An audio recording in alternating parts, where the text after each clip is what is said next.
नमस्कार साथियों, हस्तकला भाग 2 में आपका हार्दिक स्वागत है, अभिनंदन है। मैं राकेश भाटी और आज हम लोग चर्चा करने जा रहे हैं राजस्थान की हस्तकलाओं के बारे में। अर्थात वो बातें, वो चीज़ें जो किससे बनती हो, हाथ से बनती हो, वो सारी चीज़ें हम पढ़ेंगे हस्तकला में। इससे पहले हमने बहुत सारी शानदार जानदार जो बातें हैं वो इस टॉपिक में कर ली है। ये हस्तकला का भाग 2 है, ठीक है।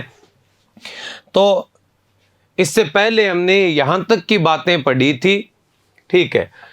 थोड़ा सा दोबारा बता देता हूं, थेवा कला क्या होती है, जो प्रतापगढ़ जिले की है। इसमें होता क्या है, थेवा कला में याद रखना,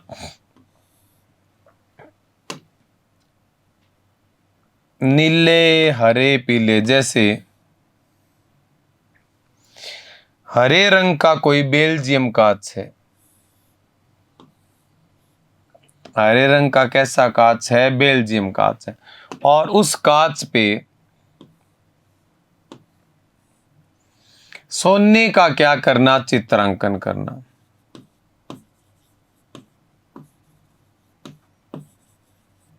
ये कौन सी कला हो जाएगी, ये हो जाएगी थेवा कला।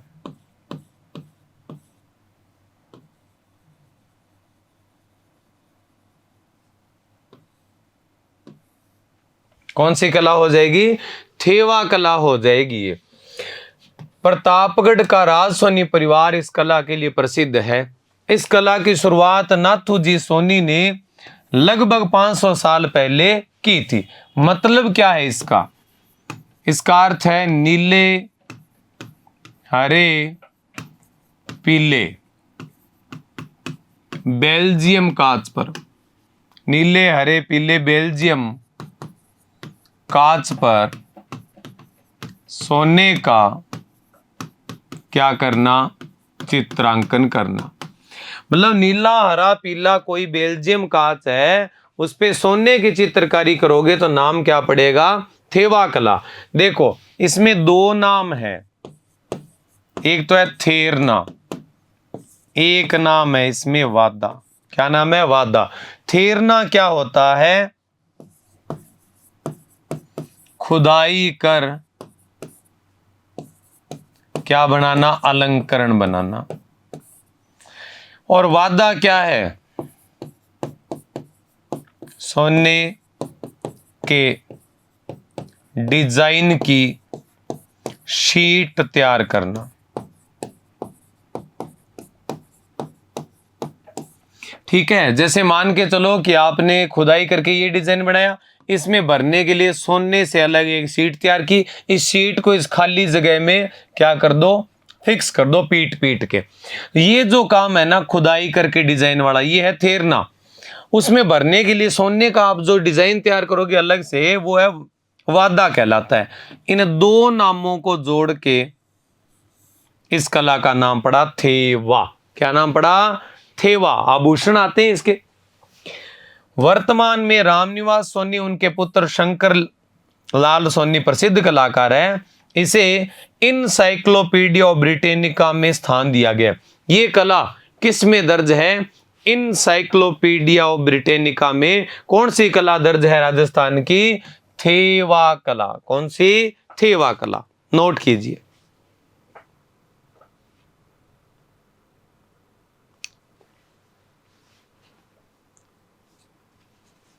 कौन सी कला है, थेवा कला।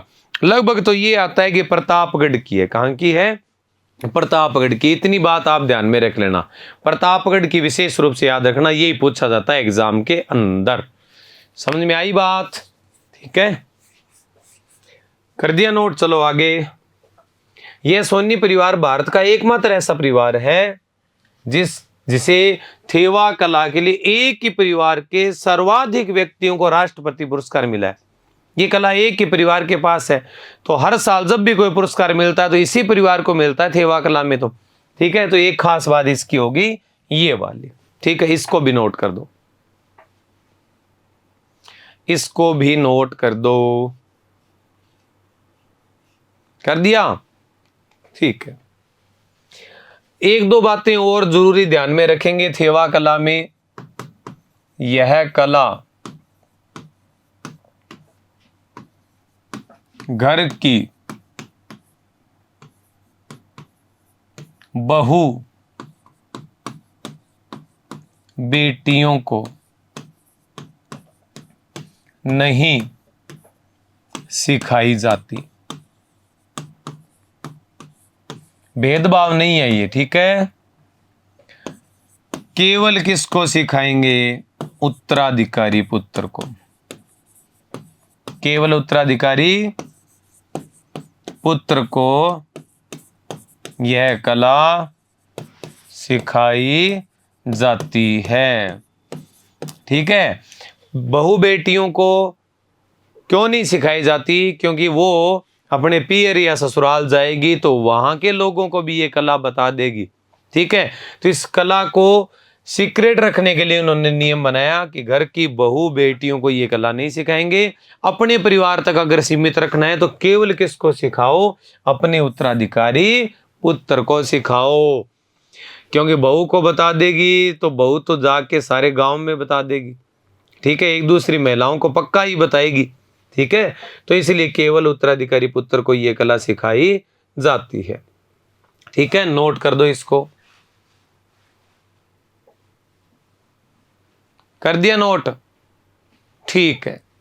नेक्स्ट, मीनाकारी कला क्या होती है? मीनाकारी, मीनाकारी का मतलब होता है सोने के आभूषण पर छोटी छोटी मीणा की क्या करना? जड़ाई करना। मीणा की क्या करना? जड़ाई करना, ठीक है। ये एक बार यहां शब्द काम में नहीं लेंगे, ठीक है। तो कैसे करेंगे? जैसे मान के चलो ये कोई सोने का क्या है?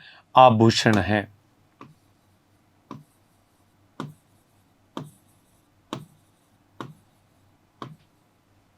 सोने का क्या है? ये आभूषण है। और इस पे लाल और हरे रंग के मोतियों की क्या कर देंगे? जड़ाई कर देंगे। तो ये आभूषण कौन सा आभूषण माना जाएगा? थेवा कला का आभूषण माना जाएगा, ठीक है, गले वाला, ठीक है। इसको क्या कहते हैं? मीनाकारी। आपने कई बार देखा होगा कि जब हम आभूषण लेके आते हैं तो उन आभूषणों के ऊपर लाल हरे रंग से या तो डिजाइन बने होते हैं या लाल हरे रंग के छोटे छोटे मीणा या मणियां या मोती जड़े होते हैं। इसी को क्या कहते हैं? मीनाकारी। क्या बोलते हैं? मीनाकारी कहते हैं। सोने पर मीनाकारी प्रतापगढ़, चांदी की मीनाकारी नाथद्वारा राजसमंद, पीतल पर मीनाकारी जयपुर और तांबे पर मीनाकारी कहां की है? भीलवाड़ा की। तांबे पर भीलवाड़ा की, सोने पर मीनाकारी जो थेवा कला वाली है, चांदी पर मीनाकारी जो तारकसी के जेवर बनते हैं नाथ द्वारा, पीतल पर मीनाकारी कहां की है? जयपुर। और सीधे पूछ ले मीनाकारी कला कहां की है? तो मीनाकारी कला जयपुर जिले की प्रसिद्ध है। कहां की प्रसिद्ध है? जयपुर जिले की। नोट कर दीजिए इसको।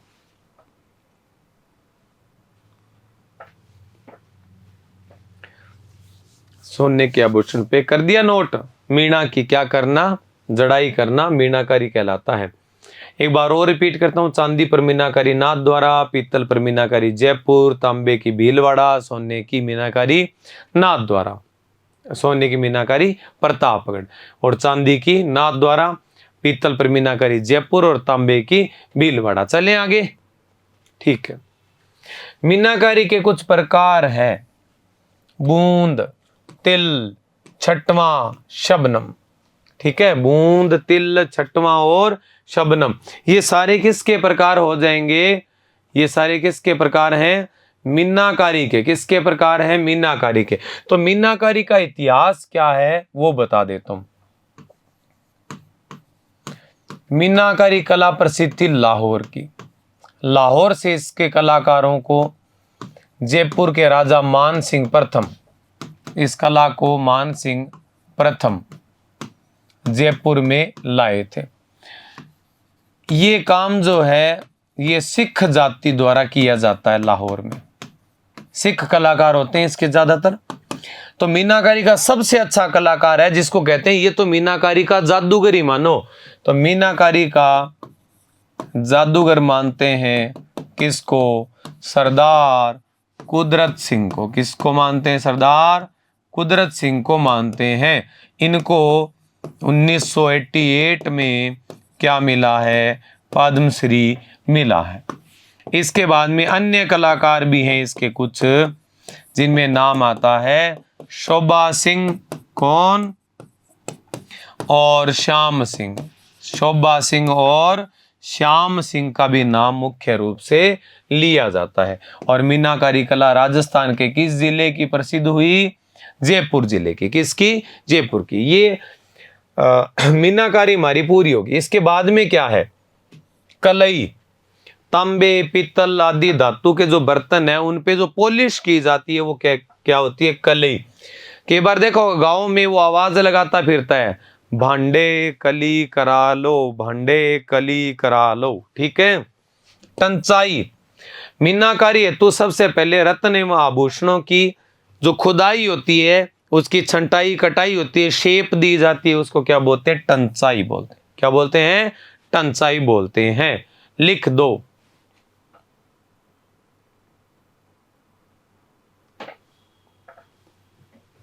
क्या बोलते हैं? टंचाई बोलते हैं। क्या बोलेंगे? टंचाई।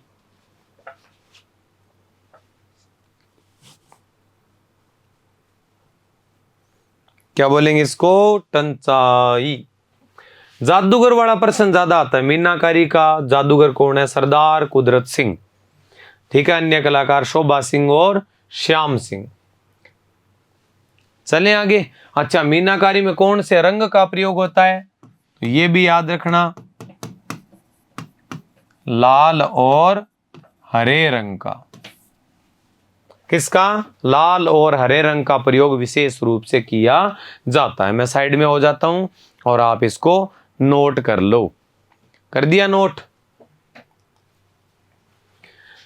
धातुएं गलाने व बर्तन डालने के लिए प्रयुक्त होने वाले चूल्हे को आरण कहते हैं। जो भट्टी है ना धातु गलाने वाली, उसको क्या कहते हैं? आरण कहते हैं। बालाहेड़ी गांव दौसा पीतल के अनूठे ठप्पेदार बर्तनों के लिए प्रसिद्ध है। दौसा का बालाहेड़ी गांव है ना, वो पीतल के ठप्पेदार बर्तनों के लिए प्रसिद्ध है। पीतल के कैसे बर्तनों के लिए? ठप्पेदार बर्तनों के लिए जाना जाता है। लिख दो ये भी, ठप्पेदार बर्तनों के लिए जाना जाता है। कर दो नोट। कर दिया?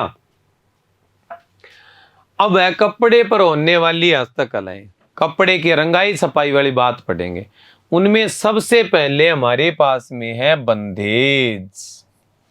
बंधेज जिसको क्या बोलते हैं? टाई एंड डाई कहते हैं। टाई एंड डाई का मतलब है कपड़े को बांध के रंगना। क्या होता है? टाई एंड डाई होता है। कपड़े को बांध के क्या करना? रंगाई। ठीक है। और इसी को क्या कहते हैं? बंधेज। इसके कलाकार जो होते हैं वो नीलगर या रंगरेज करते हैं। बंधेज की सबसे बड़ी मंडी जोधपुर में और बंधेज का काम होता है सुजानगढ़ में।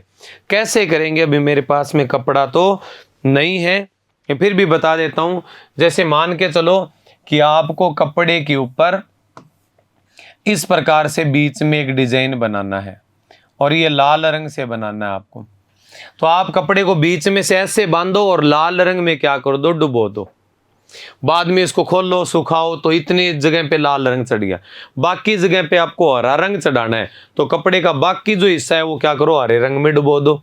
तो पूरा कपड़ा हरे रंग का है, बीच में लाल रंग का डिजाइन बन जाएगा। या कपड़े को ऐसे बांधो, इस प्रकार से बांधना है बीच बीच में से कि कपड़े पे क्या बन जाए? लहरें बन जाए। गांठे बांध बांध के, लहरें बांध के रंगाई करो तो भी ये बंदेज कला है। अगर कपड़े को ऐसे बांध के रंगोगे कि लहरें काटती हुई बनाई जाए तो भी ये बंदेज का प्रकार है, जिसको मोठड़ा कहते हैं। क्या कहते हैं? मोठड़ा। इसके अलावा आप कपड़े पे जगह जगह छोटी छोटी गांठे बांध दो और फिर कपड़े की क्या कर दो? रंगाई। क्या कर दो? रंगाई कर दो। अब जब आप रंगाई कर दोगे तो उसके बाद में क्या होगा? जहां जहां गांठे बंधी है वहां कलर नहीं चढ़ेगा, ठीक है। तो उसके बाद में गांठे खोलोगे तो कपड़े पे जगह जगह छोटी छोटी क्या बन जाएंगी? बूंदे बन जाएगी, वाइट वाइट कलर की। इसको कहते हैं नग बांधना। तो ये भी बांध के रंगा है, तो ये भी किसका प्रकार है? बंदेज का। तो अलग अलग तरीके से बांधेंगे, कहीं कौन सा रंग चढ़ाना है, कहीं कौन सा रंग चढ़ाना है, अलग अलग प्रकार से बांधेंगे तो अलग अलग डिजाइन बनेंगे, और इसी को क्या कहते हैं? बंदेज। इसका कार्य नीलगर या रंगरेज लोग करते हैं। बंदेज की सबसे बड़ी मंडी कौन सी है? जोधपुर है। कौन सी है? जोधपुर। और ये कला मुल्तान से कहाँ आई? मारवाड़ आई। मुल्तान से मारवाड़ आई थी, ठीक है। लिखो, कर दो नोट। बंदेज कला शुरू है हमारी, ठीक है। बंदेज का सबसे ज्यादा काम होता है सुजानगढ़ में। सुजानगढ़ कहाँ है? चूरू में। बंदेज की साड़ी जोधपुर की प्रसिद्ध है। विश्व भर में प्रसिद्ध बारीक बंदेज के लिए कोटा, बूंदी और बारां प्रसिद्ध है। बारीक बंदेज में लगभग हाड़ौती वाला एरिया आ जाएगा, ठीक है। बारां में एक जगह है मांगरोल। मांगरोल भी इस काम के लिए विशेष रूप से जाना जाता है। और लहरिया, मोठड़ा, चुनड़ी, पोमचा, धड़क आदि सब बंदेज कला के क्या हैं? प्रकार है। मैं बताऊंगा। लहरदार डिजाइन बनेगा तो लहरिया, क्रॉस काटती हुई लाइनें बन जाएगी तो मोठड़ा, बड़ी बड़ी बूंदे होगी तो चुनड़ी। पोमचा, पोमचा क्या होता है? पोमचा में बीच में कलर अलग होता है, किनारों पे कलर अलग होता है, पीला भी होता है, गुलाबी भी होता है। धड़क, धड़क में भी बूंदों का अलग अलग क्या बनता है? बिंदियों का डिजाइन बनता है, ठीक है। तो ये सारे बंदेज के प्रकार की बात हुई है, और ये सारी बातें नोट कर दो। सबसे ज्यादा काम होता है सुजानगढ़ में, और साड़ी बंदेज की कहाँ है? जोधपुर के अंदर है, ठीक है। लिखो। और मांगरोल बारा भी इसके लिए क्या है? विशेष रूप से जाना जाता है। कर दिया नोट क्या? ठीक है। बंदेज का सबसे पहले उल्लेख मिलता है बाण भट्ट की रचना है हर्षचरित्र। बाण भट्ट की हर्षचरित्र में बंदेज कला का सबसे ज्यादा क्या मिलता है? पहले उल्लेख मिलता है। बंदेज कार्य में सर्वप्रथम कपड़े पर जो अलंकरण किया जाता है उसको कहते हैं टीपना। बंदेज से पहले आप जो डिजाइन बनाते हो ना, जैसे मान के चलो कि आपने ऐसा कोई डिजाइन बना दिया, अब इस हाथी को अलग रंग में रंगना है। हाथी मेरा साथी, पीछू थोड़ सो, कोई बात नहीं, सावड़ कर देगा, ठीक है। अब मान लो वो हाथी बनाए हुए और हाथी पे रंग नहीं चढ़ाना, ठीक है। तो पहले क्या करेंगे? हाथी का चित्र तो बनाना पड़ेगा, ठीक है। रंग चढ़ाना है, किस पे चढ़ाना, नहीं चढ़ाना, वो तो बाद में सोचेंगे। तो उससे पहले जो चित्र बनाते हैं उसको क्या कहते हैं? टीपना। क्या बोलते हैं उसको? टीपना कहा जाता है, ठीक है। बंदेज के प्रकार लिकाई, टिपाई, रंगाई, बंधाई, नुकलिया, चुक्का, ठीक है। ये सारे किसके प्रकार है? बंदेज के। और क्लॉथ आर्ट का जन्मदाता कौन माना जाता है? कैलाश जागोटिया माना जाता है। कैलाश जी जागोटिया क्लॉथ आर्ट के क्या माने जाते हैं? निर्माता माने जाते हैं। क्लॉथ आर्ट के निर्माता कौन माने जाते हैं? कैलाश जी जागोटिया माने जाते हैं। और बंदेज से पहले कोई डिजाइन बनाओगे तो उससे को क्या कहेंगे? टीपना कहेंगे। टीपने के करने के बाद फिर रंग चढ़ाएंगे, तो टीपने के बाद करेंगे रंग लीपना। लीपने से पहले टीपना, टीपने से पहले, टीपने के बाद लीपना, लीपने से पहले टीपना, ठीक है। टीपना होता है डायग्राम बनाना।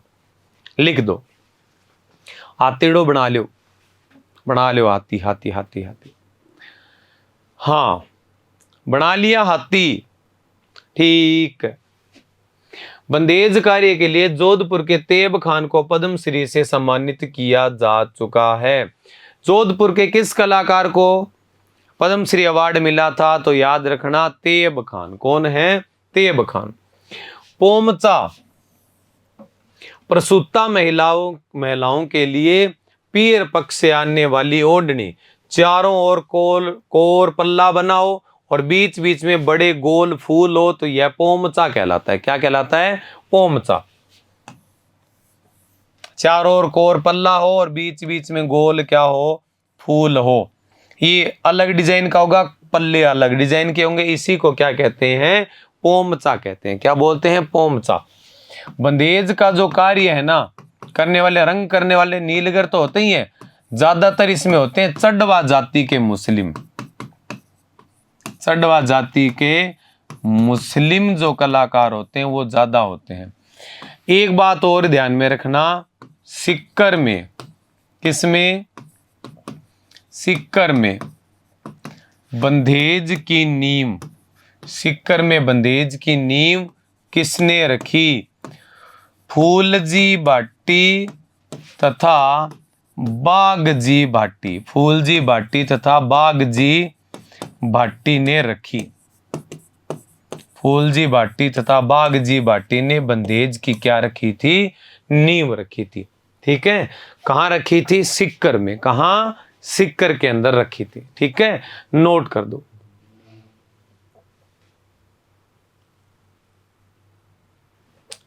ठीक है, तो पोमचा भी पढ़ेंगे। ये पोमचा क्या है? बंदेज का एक क्या होता है? प्रकार माना जाता है। ये इधर वाली जानकारियां आप अच्छे तरीके से नोट कर लेना। ठीक है, बंदेज में और कोई विशेष बात हमने नहीं छोड़ी। हाँ, एक बात और पढ़ लेंगे बंदेज में। यह कला मुल्तान से मारवाड़ आई। मुल्तान से कहां आई? मारवाड़ आई है। यह कला मुल्तान से मारवाड़ आई। ठीक है, ये आप ध्यान में रख लेना, थोड़ा विशेष है ये। बाकी बहुत आसान बातें हैं, कोई दिक्कत वाली बात इसके अंदर नहीं है। ठीक है, तो कर दिया नोट। ठीक है, अब ध्यान रखना, पोमचे की बात कर रहे हैं।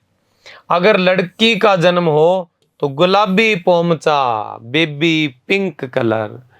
लड़के का जन्म हो तो पीला पोमचा ओढ़ा जाता है। लड़के के जन्म पे पीला पोमचा और लड़की के जन्म पे क्या ओढ़ा जाता है? गुलाबी पोमचा ओढ़ा जाता है। लड़के का जन्म हो तो थाली बजाते हैं,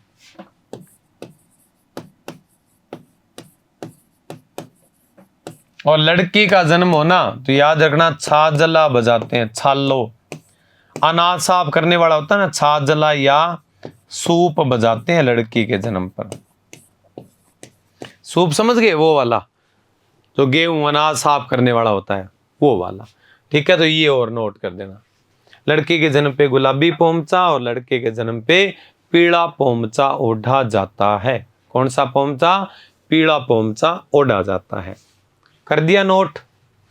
ठीक है। एक होता है मित्रों चीड़ का पोमचा या काला पोमचा। ठीक है, काला। कौन सा पोमचा? काले रंग का, जिसपे छोटे छोटे मोती, बिल्कुल बारीक मोती सुई में पिरो पिरो के सील दिए जाते हैं, जिनको कहते हैं चीड़। चीड़ का पोमचा हड़ौती का प्रसिद्ध है, और ये कौन ओढ़ती है? आदिवासी विधवा महिलाएं। हाड़ौती की आदिवासी विधवा महिलाएं चीड़ का पोमचा क्या करती है? ओढ़ती है। ऑल ओवर देखे जाए तो पोमचा जयपुर का प्रसिद्ध है। जयपुर का भी प्रसिद्ध है, और पोमचा शेखावाटी का भी पोमचा प्रसिद्ध माना जाता है। अब है लुगड़ा। पाटुदा का लुगड़ा का संबंध पीला पोमचा से है। यह शेखावाटी क्षेत्र में लक्ष्मणगढ़, सिक्कर, मुकुंदगढ़, झुंझुनू का प्रसिद्ध है।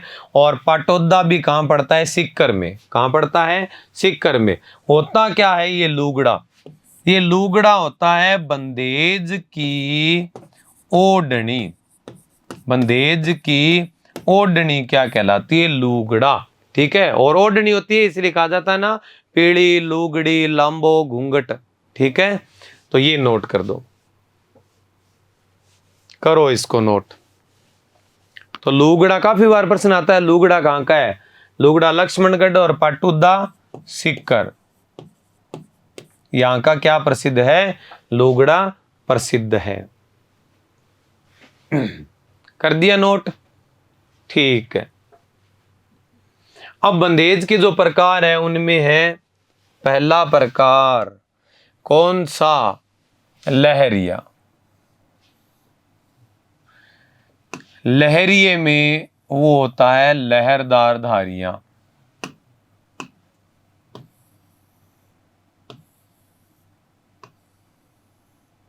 ठीक है, ये होता है क्या? लहरिया। ठीक है। सावन महीने में तीज के त्योहार पर ओढ़े जाने वाली लहरदार ओढ़नी राज्य में जयपुर का समुद्र लहरिया प्रसिद्ध है। और एक बात और याद रखना, 5 रंगों वाला पंचरंगा लहरिया कब काम में लेते हैं? शुभ अवसर पे। शुभ अवसर पे पंचरंगा लहरिया ओढ़ा जाता है। समुद्र लहरिया जयपुर का प्रसिद्ध है और लहरिये की पगड़ी भी बांधी जाती है कब? सावन महीने में तीज के त्योहार पर। ठीक है, ये लहरिये का डिजाइन है। नेक्स्ट है मोठड़ा। मोठड़ा कैसा होगा? मोठड़ा ऐसा होता है जब लहरिये की धारियां एक दूसरे को काटती हुई बनाई जाए तो जो डिजाइन बनता है वो क्या कहलाता है? मोठड़ा। लहरिये की लहरदार धारियां जब एक दूसरे को काटती है तो वो मोठड़ा कहलाता है। ये प्रसिद्ध है कहाँ का? जोधपुर का। यह भी ओढ़नी का एक प्रकार है लेकिन इसकी पगड़ी ज्यादा प्रसिद्ध है।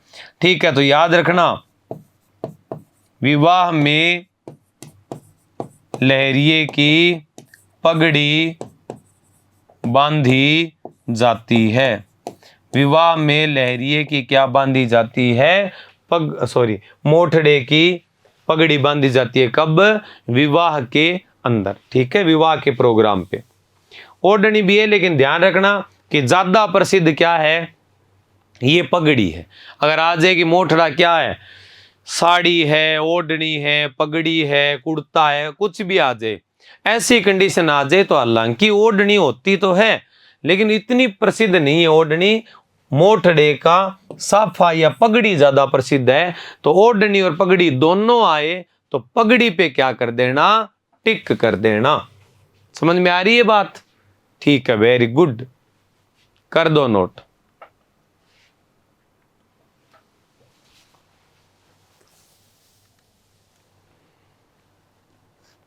कर दिया नोट, ठीक है। नेक्स्ट है चट्टापटी। अच्छा, एक दो चीजें और मैं आपको यहां पे बताना चाहता हूं। बंधेज में एक प्रकार है नग बांधना। वो मैंने बताया था ना, कपड़े पे छोटी छोटी गांठें बांधकर क्या करना? रंगाई करना। ये भी किसका प्रकार है? बंदेज का प्रकार है। इसके अलावा है दाबू। दाबू भी किसका प्रकार है? तो दाबू भी किसका प्रकार है? बंदेज का प्रकार है। दाबू में होता क्या है? जहां रंग नहीं चढ़ाना, जहां रंग नहीं चढ़ाना वहां किसी पदार्थ का क्या करना? लेपन करना। वहां किसी पदार्थ का क्या करना? लेपन। जैसे पहले आप क्या बनाओ? एक रफ डायग्राम बनाओ। जैसे आपने वही बना दिया, हाथी बना दिया, और इस हाथी के ऊपर आप क्या कर दो? मोम का लेपन कर दो। हाथी पे क्या कर दिया? मोम का लेपन कर दिया। केवल हाथी पे लेपन करना है मोम का। हाथी पे मोम का लेपन कर दिया। उसके बाद में इसको रंग में डुबो और फिर क्या करो? सुखा दो।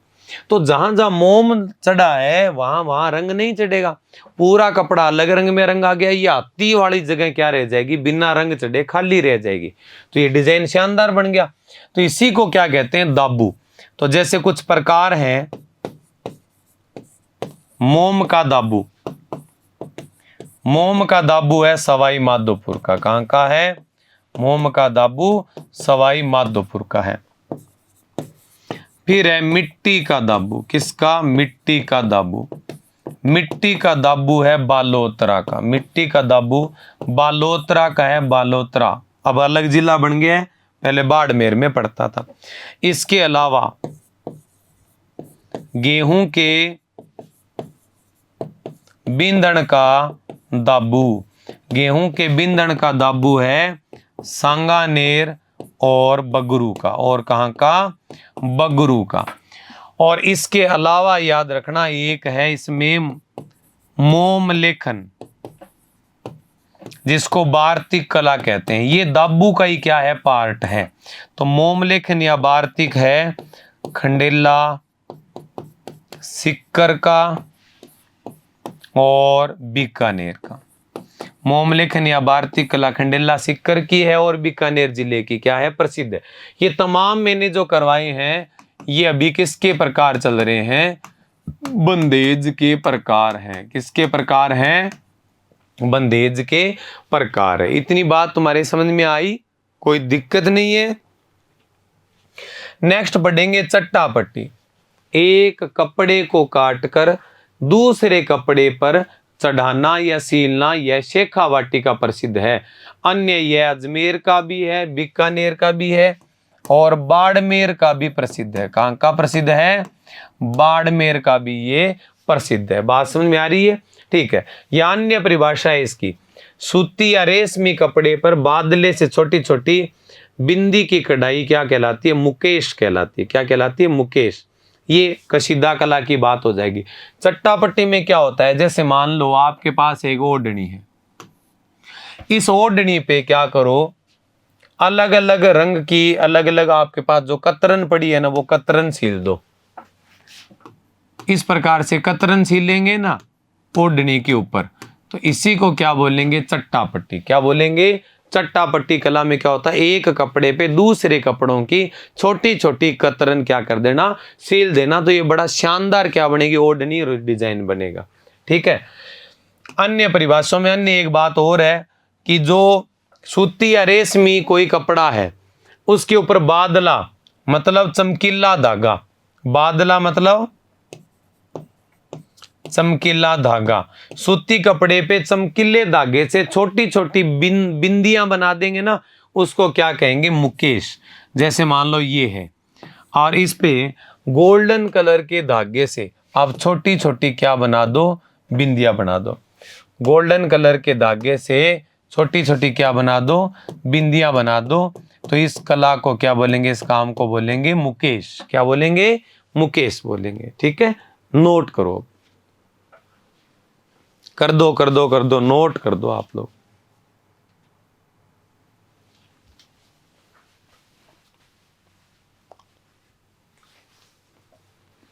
कर दिया नोट, ठीक है।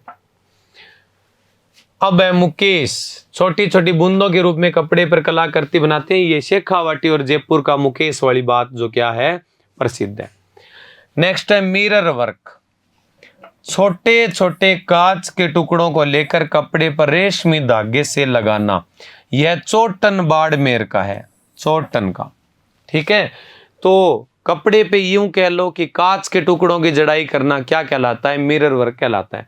चोटन में और कोई बात है तो बताओ सर। तो चोटन में याद रखना, एक तो गोंद उत्पादन होता है।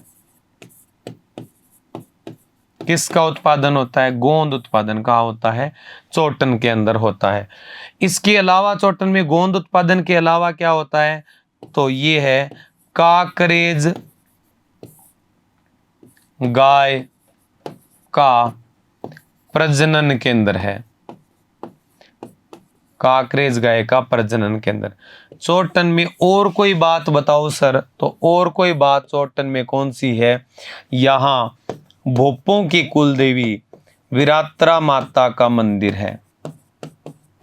और कोई बात तो यहाँ पे कानुड़ा नृत्य किया जाता है। कौन सा नृत्य किया जाता है? कानुड़ा नृत्य यहाँ पे किया जाता है। और कोई बात तो सुइया मंदिर है कहाँ? चौटन में। सुइया मंदिर कहाँ है? चौटन के अंदर है। ठीक है, अब नोट करो इसको, करो करो करो, जल्दी करो। सुइया मंदिर चौटन में है। ठीक है, ये सारी बातें चौटन की। और मिरर वर्क भी कहाँ होता है? चौटन में होता है। और चौटन हमारा कहाँ पड़ता है? बाड़मेर के अंदर पड़ता है। चलें आगे। ठीक है, गलीचे, मोटे कपड़े से बनी दरी गलीचा कहलाती है। मोटे कपड़े से बनी कोई दरी है तो वो क्या कहलाती है? गलीचा। और गलीचे जयपुर के प्रसिद्ध है। गलीचे जयपुर के प्रसिद्ध है, लेकिन वियना फारसी डिजाइन के गलीचे बीकानेर के प्रसिद्ध है।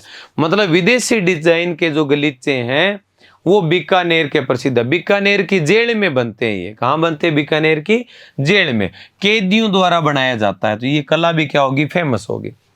जनता धोती, गुड्डा बालोतान गांव है जालोर, वहां की क्या प्रसिद्ध है? जनता धोती प्रसिद्ध है। क्या प्रसिद्ध है वहां की? गुड्डा बालोतान की जनता धोती प्रसिद्ध है। ये सारी हमारी कलाएं किस में आ जाती है? हस्तकलाओं के अंदर आ जाती है। गलीचा पढ़ा दिया ना आपको? ठीक है, गलीचों को भी क्या कर लो? नोट कर लो। गलीचा बड़ा काम का है। कर दिया? ठीक है। पेच वर्क, टेबल पर रखकर मंच या आकृति बना लेना। इसमें क्या होता है? एक पढ़ा हमने चट्टा पट्टी। चट्टा पट्टी में तो क्या आता है कि कोई भी कतरन हमारे हाथ में आ गई वही सील दो कपड़े पे, चट्टा पट्टी। पेच वर्क में क्या होता है? कोई फिक्स डिजाइन में सीलना है आपको। जैसे अलग अलग रंग के कपड़ों को इस प्रकार से काट लेंगे, इस प्रकार से काट लेंगे। काट लिया और इस कपड़े पे क्या कर देंगे? सील देंगे।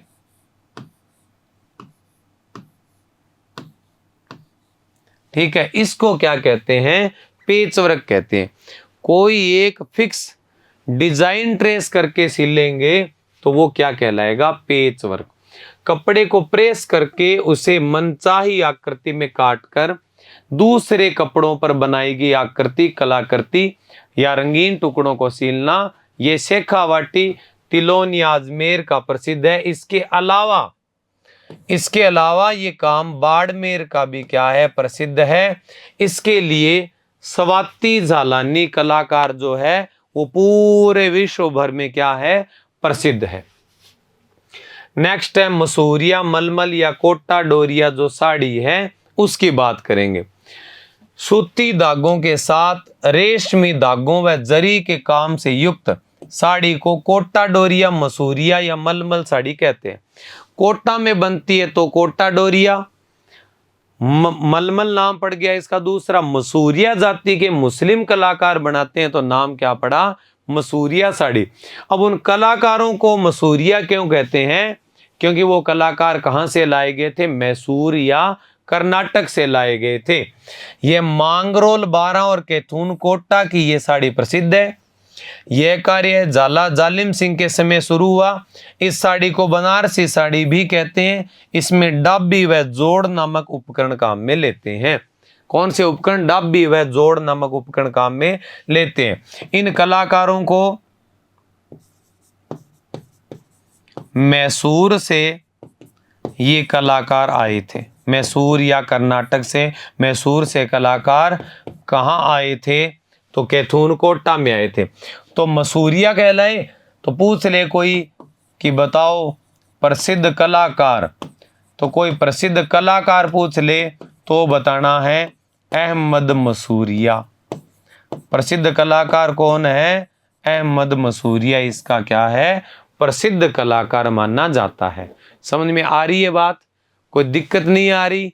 बिल्कुल दिक्कत आएगी भी नहीं, क्योंकि एक एक चीज का हम डायग्राम बना के और पढ़ रहे हैं। याद ना होने वाली चीजों को बार बार रिपीट करके भी हम लोग पढ़ रहे हैं। ठीक है, कर दो नोट।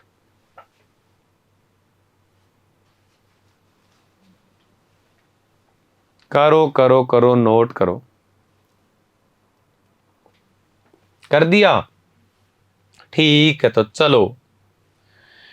जेनब साड़ी भी है, कंसुआ गांव, दिगोद गांव।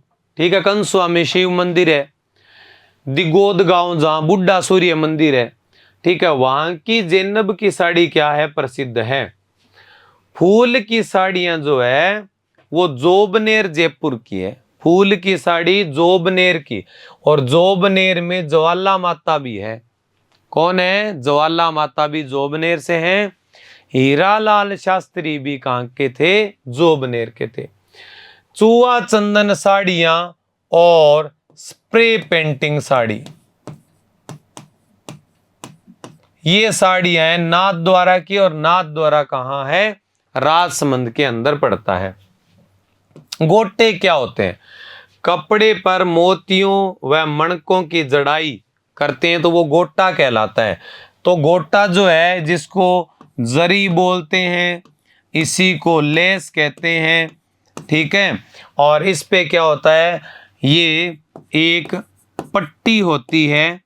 क्या होती है? एक पट्टी जो वस्त्र के किनारे पर लगाई जाती है। वस्त्र के किनारे पर क्या की जाती है? लगाई जाती है। वस्त्र के किनारों पर ये पट्टी लगाई जाती है। बात समझ में आ रही है? ठीक है, और उस पे मोती वगैरह भी जड़े होते हैं। तो कपड़े के चारों तरफ पट्टी लगाना गोटा कहलाता है। इसके प्रकार हैं लप्पा, लप्पी, किरण, बांकड़ी, गोखरू, नक्शी। ठीक है, ये बीजिया, बेल, चंपाकली, ये सब गोटे के प्रकार हैं। मैं आपको बता देता हूं थोड़ा सा यहाँ पे। गोटे के किनारे, ये जो वस्त्र के किनारे पट्टी लगाते हैं ना, इसको कहते हैं गोटा। गोटे की चौड़ाई ज्यादा हो तो कहलाएगा लप्पा। गोटे की चौड़ाई कम है तो क्या कहलाएगा? लप्पी कहलाएगा। गोटे का निर्माण होता है खंडेला सीकर में, भिनाय अजमेर में और जयपुर में। खंडेला कहाँ है? सीकर, भिनाय अजमेर और जयपुर में इसका काम होता है। गोटे के ऊपर जो फूल बने हैं इनको कहते हैं बीजिया, और गोटे के ऊपर कोई बेल बनी है, क्या बनी है? बेल, तो इस बेल को कहते हैं चंपाकली। और गोटे के किनारे निकले धागे, पतले पतले बारीक धागे, किरण कहलाते हैं। क्या कहलाते हैं? किरण कहलाते हैं। जैसे कोई देवी के मंदिर में दर्शन करने जाते हैं तो माथे पे एक दुपट्टा लपेटते हैं ना, जय माता जी की लिखा होता है, उसके किनारे पे गोल्डन कलर की जो पट्टी है उसी को क्या कहते हैं? गोटा। क्या कहते हैं? गोटा। गोटे के किनारे आपने देखा होगा उस चुनड़ी या ओढ़नी पे, दुपट्टे पे हल्के हल्के से गोल्डन धागे निकले रहते हैं, जो हवा के साथ थोड़े थोड़े हिलते रहते हैं, उन्हीं को क्या कहते हैं? किरण। किरण, बांकड़ी, बीजिया, चंपाकली, लप्पा लप्पी, ये सब किसके टाइप हुए? गोटे के टाइप। ठीक है, गोखरू क्या होता है? गोटे को मोड़कर बनाया गया फूल होता है। गोखरू क्या होता है? गोटे को मोड़कर अगर फूल बना रहे हो तो गोखरू है। गोटे को मोड़कर बने फूल। देखो, गोटे के ऊपर ही फूल जैसा डिजाइन है तो बीजिया कहलाएगा, लेकिन गोटे की पट्टी काट के अलग से गोटे को मोड़ मोड़ के को फूल बनाओ तो वो फूल गोखरू कहलाएगा।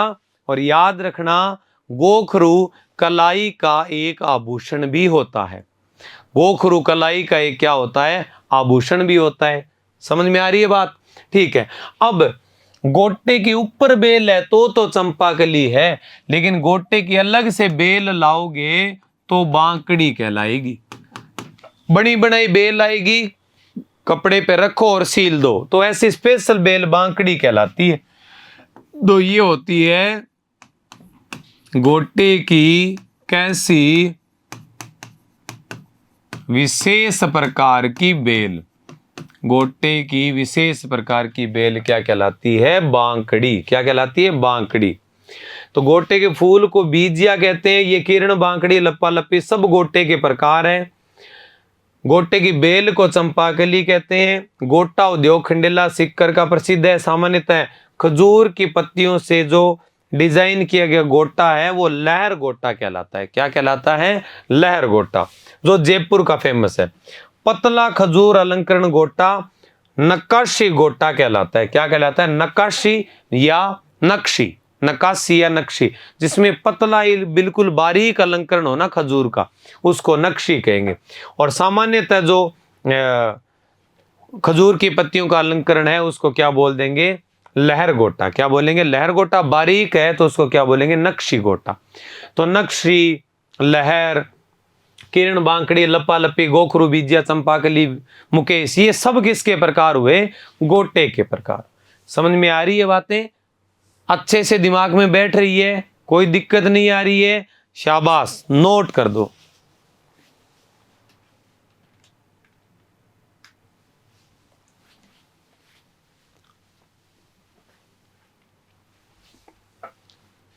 नोट कर दो। कर दिया नोट?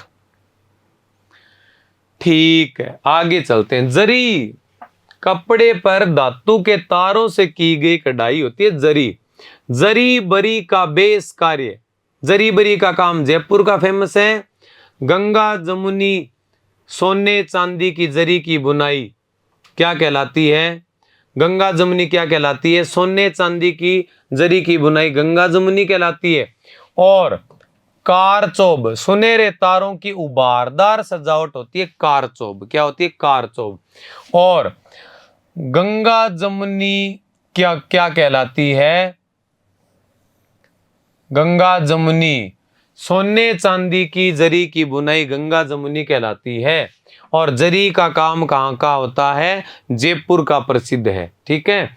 और जरी होता क्या है?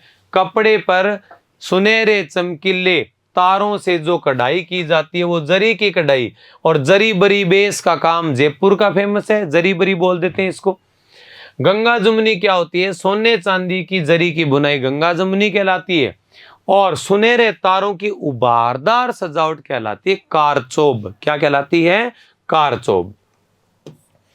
ऊन को कूट कूट कर जमाकर बनाया गया वस्त्र नमदा कहलाता है। ऊनी नमदे टोंक के प्रसिद्ध है।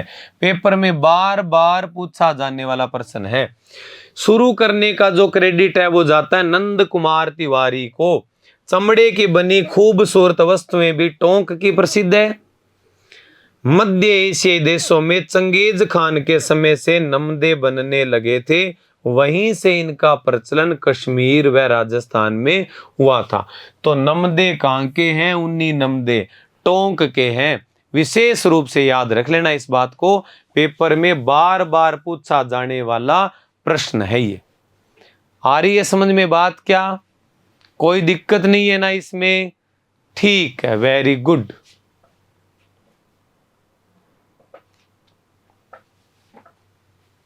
कर दिया नोट? ठीक है। दरी, दरी तो जानते हो बिछाने के लिए बनाई जाती है। टांकला नागौर की प्रसिद्ध है। यह काम प्रजापति जाति के कुमार समाज के लोग इसको करते हैं। कंबल बना होता है ऊन का। कंबल जैसलमेर के प्रसिद्ध है। पाव रजाई, 250 ग्राम रुई से बनी, पाव रुई से बनी रजाई पाव रजाई होती है। ठीक है, जिसका वजन 250 ग्राम ही होता है, लेकिन ठंड नहीं लगती। हल्की सी होती है लेकिन ठंड नहीं लगने देती। पाने, सूक्ष्म कागज पर देवी देवताओं के चित्र, भगवान का सजावटी चित्र। कागज पे देवी देवता या भगवान का चित्र क्या होता है? पाना। राजस्थान में श्रीनाथ जी के पाने सबसे सुंदर माने जाते हैं। तो पाने कहाँ के हैं? याद रखना, नाथ द्वारा के। पाने कहाँ के प्रसिद्ध है? नाथ द्वारा के। नाथ द्वारा राजसमंद में। कहाँ है? राजसमंद में है। समझ में आ रही है बात? लिखो, लिख दो। और एक चीज और याद रखना, कंबल जो है, कंबल टोडगढ़ के भी फेमस है। टोडगढ़ है अजमेर में, यहाँ के भी कंबल प्रसिद्ध है। दरियां टांका लगा के बनाई जाती है, तो टांकला की प्रसिद्ध है। ठीक है, हो गया, आगे बात समझ में? ठीक है, तो आगे चलो। पिछवाई, मान लो पिछवाई क्या होती है कि मान लो ये मंदिर है, ये मूर्ति है, ठीक है, और मूर्ति के पीछे की जो दीवार है उस पे कपड़े पे जो चित्र बने होंगे वो कहलाएंगे पिछवाइयां। क्या कहलाएंगे? पिछवाइयां। देवी देवताओं की मूर्ति के पीछे दीवार पर चित्रांकन किया जाता है, कृष्ण लीलाओं का चित्र बनते हैं, कृष्ण लीला के चित्र बनते हैं। देवी देवताओं की मूर्ति के पीछे की दीवार पे चित्रांकन होता है, कृष्ण लीलाओं के चित्र बनते हैं। वो जो पर्दा होता है उसको क्या कहते हैं? पिछवाई। मतलब कृष्ण लीलाओं से चित्रित जो पर्दा लगता है ना पीछे की दीवार पे, उसको पिछवाई कहते हैं।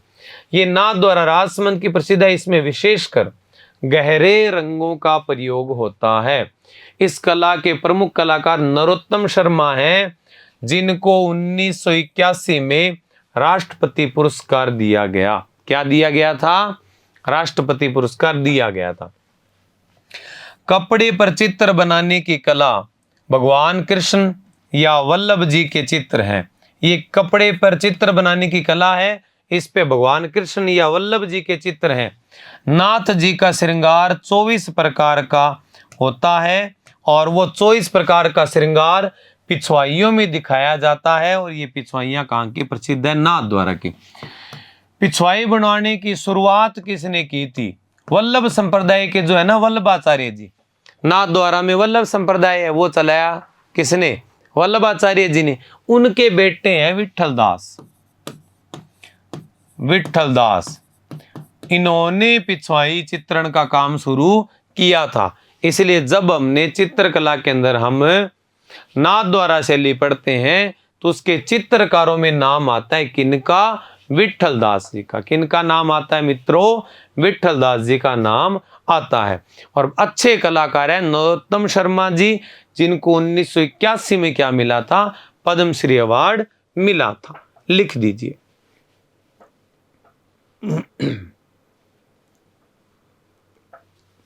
लिख दिया? ठीक है। नेक्स्ट, पेपर मेशी। कागज को गला के उसमें मुल्तानी मिट्टी मिला के जो खिलौने वगैरह बनेंगे वो पेपर मेशी होती है। पेपर मेशी या इसको बोलते हैं कागज की लुगदी। कागज को मनचाही आकृतियों में काट कर की गई कलाकृतियां बनाई जाती है, वो जयपुर की प्रसिद्ध है। पलाई गांव टोंक का संबंध इसी कला से है। इसमें चित्र नहीं होते, रंग बिरंगे कागज या कपड़ों से बने फूल या अन्य किसी आकृति को बना देना ही क्या कहलाता है? पेपर मेशी या लुगदी कला कहलाती है। ठीक है, तो पेपर मेशी जो है वो कागज से बनती है, लेकिन कागज को गला के जो लुगदी तैयार होती है उससे जो कला की जाती है वो होती है पेपर मेशी। ठीक है, कागज को गला के और उसमें मिट्टी वगैरह मिक्स करके और फिर क्या होता है? खिलौने बना लो। वो बिल्कुल बारीक मतलब मिट्टी जैसा हो जाएगा, खिलौने बना लो। ऐसा खिलौना हल्का भी होगा, टूटेगा नहीं। ठीक है, पलाई गांव टोंक और जयपुर, ठीक है, यहाँ की पेपर मेशी या लुगदी कला प्रसिद्ध है। इसके अलावा उदयपुर में भी पेपर मेशी का काम होता है। कहाँ होता है? उदयपुर में भी होता है। प्रसिद्ध जयपुर की यह कला, पेपर मेशी कला के लिए देवकी नंदन शर्मा प्रसिद्ध है। देवकी नंदन शर्मा जो है, देवकी नंदन शर्मा वो पेपर मेशी के लिए क्या है? प्रसिद्ध है। नरोत्तम शर्मा पिछवाइयों के लिए प्रसिद्ध है, जिनको 1981 में पद्मश्री अवार्ड मिला था। तेब खान जी बंदेज कला के लिए प्रसिद्ध है। किसके लिए? बंदेज कला के लिए। प्रभात जी सुथार किसके लिए? गणगौर बनाने के लिए प्रसिद्ध है। नाथू जी थेवा कला के लिए प्रसिद्ध है। कुदरत सिंह मीनाकारी के लिए प्रसिद्ध है। किसके लिए? मीनाकारी के लिए। और पोट्री के लिए कृपाल सिंह शेखावत जाने जाते हैं। कागज की लुगदी की वस्तुएं जयपुर उदयपुर की प्रसिद्ध है। ठीक है, उनको क्या बोलते हैं? कागज की लुगदी की वस्तुओं को पेपर मेशी की वस्तुएं या पेपर मेशी के खिलौने होते हैं वो। ठीक है, पोट्री कला पढ़ेंगे, बड़ी मस्त कला है। कागज के साथ मिट्टी का प्रयोग करके बनाया जाता है। किसके साथ? कागज के साथ मिट्टी का प्रयोग करके। या चीनी मिट्टी के जो बर्तन होते हैं उन पे जो चित्र बनाते हैं वो क्या कहलाती है? पोट्री कला। ठीक है, पढ़ेंगे इसके बारे में डिटेल से।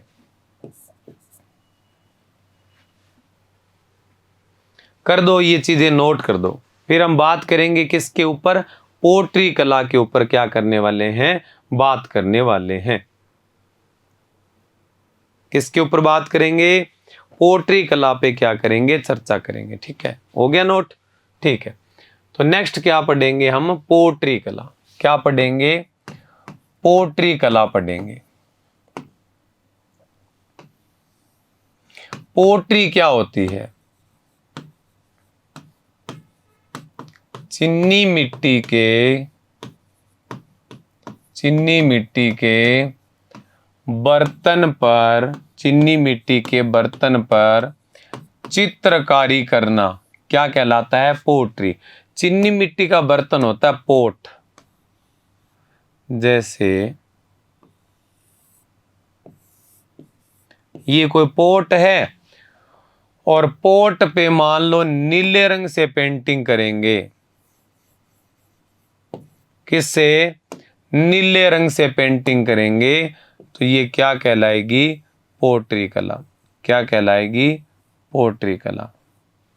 ठीक है, नीले रंग से पेंटिंग करना पोट्री कला कहलाएगी।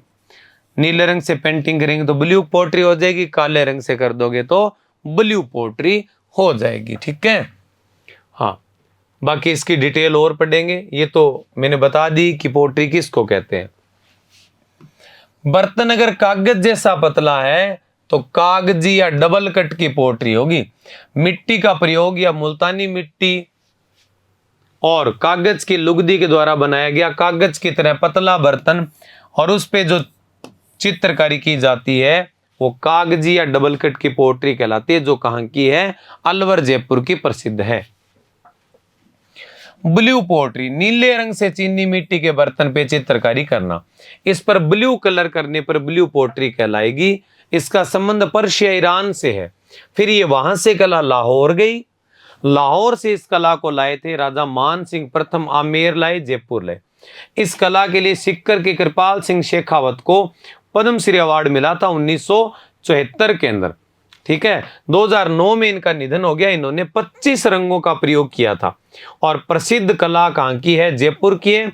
और राम सिंह के शासन काल में यह कला बहुत ज्यादा विकसित हुई। तो पूछ ले, पोट्री कला को लाहौर से जयपुर कौन लाए? तो आप बता देना, राजा मान सिंह प्रथम लाए। लेकिन पोट्री कला का गोल्डन टाइम कौन सा है? किसका टाइम? तो राजा राम सिंह का टाइम माना जाता है। इसके कुछ कलाकार हैं, याद रखना। कालू कुम्हार। कौन है? कालू कुम्हार और चूड़ामणि कुम्हार। ठीक है, अब याद रखना, ये जो पोट्री वाली कला है इसमें थोड़ा सा आपको बता दूं मैं, ध्यान रख लेना। ये पहले तो है पर्शिया की या ईरान की।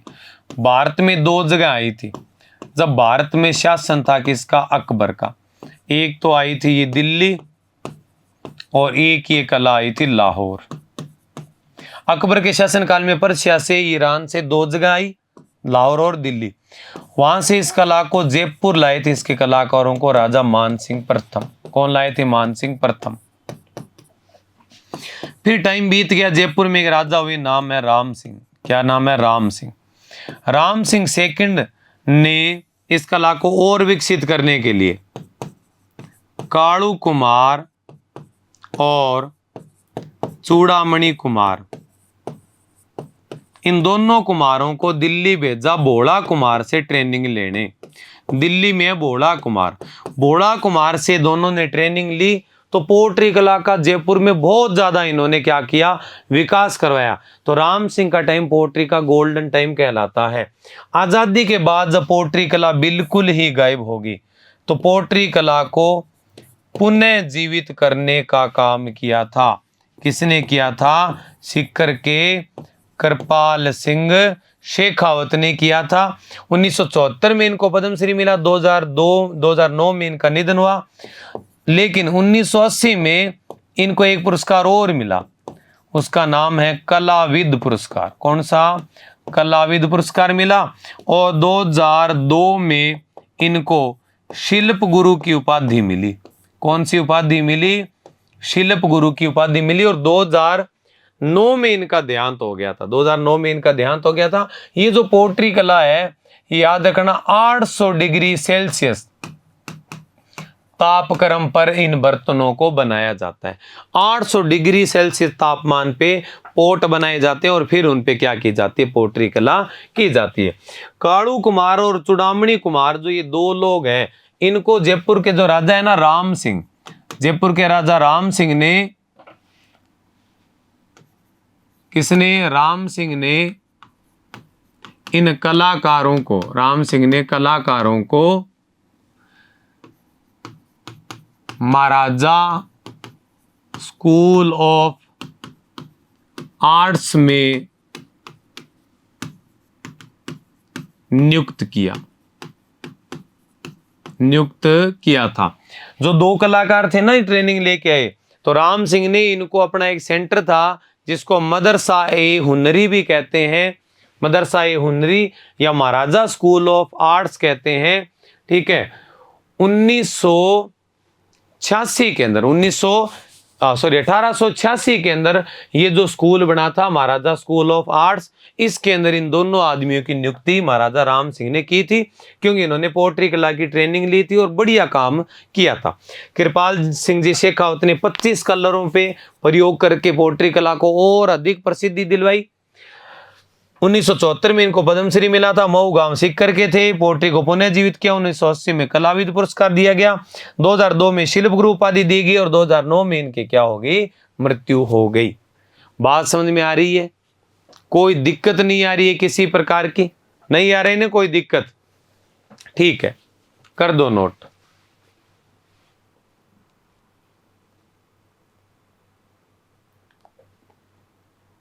कर दिया? ठीक है। इसके अलावा ब्लैक पोट्री, काले रंग से बर्तन करो, पेंटिंग करोगे तो ब्लैक पोट्री हाड़ौती क्षेत्र में काली मिट्टी का प्रयोग है कागज के साथ। मुख्य रूप से फूलदान, गमले, मटके बनते हैं। काले रंग से चीनी मिट्टी के बर्तनों पर पेंटिंग करना ब्लैक पोट्री कहलाता है। प्रसिद्ध है कोटा की। कागजी पोट्री या डबल कट की पोट्री, कागजी या डबल कट की पोट्री कहां की बताइए आपको? अलवर की बताइए। यहां याद रखना लाख की पोट्री, लाख की पोट्री या सुनहरी पोट्री। तो लाख के बर्तनों पे कलाकारी करना लाख की पोट्री या सुनहरी पोट्री कहलाती है। ये बीकानेर की है। मुख्य रूप से फूलदान, गमले और इसमें भी मटके बनते हैं। काले रंग से चीनी मिट्टी के बर्तनों पे पेंटिंग करते हैं। प्रसिद्ध ये कोटा की। ये तो ब्लैक पोट्री वाली बात ही है। ठीक है। और इसमें क्या होता है? बीकानेर वाली में लाख से क्या की जाती है? लाख के बर्तनों पे चित्रकारी की जाती है। तो लाख की पोट्री, और लाख गोल्डन कलर का होता है जिसके चूड़े वगैरह बनते हैं ना, तो लाख की पोट्री बीकानेर की कहलाएगी। सुनहरी पोट्री भी हो जाएगी। लाल और सफेद पोट्री पोकरण जैसलमेर की है। मिट्टी के बर्तनों पे कलात्मक चित्रण होता है। लाल पोट्री और सफेद पोट्री पूछ ले तो पोकरण की, लाख और सुनहरी पोट्री बीकानेर की, ब्लैक पोट्री कोटा की, ब्लू पोट्री जयपुर की, कागजी और डबल कट की पोट्री अलवर की। कहां की? अलवर की। समझ में आ रही है बात? कोई दिक्कत नहीं आ रही है? नोट कर दो। कर दिया नोट? ठीक है। बस, तो मेरे ख्याल से आज बहुत बातें होगी और फिलहाल इस क्लास में हम इतनी बातें करेंगे।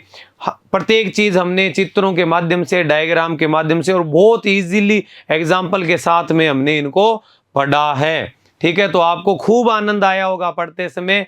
मिलते हैं अगली क्लास में। तब तक के लिए thank you. Have a nice day. Tata, bye bye. जय जय राजस्थान, जय जय राजस्थानी।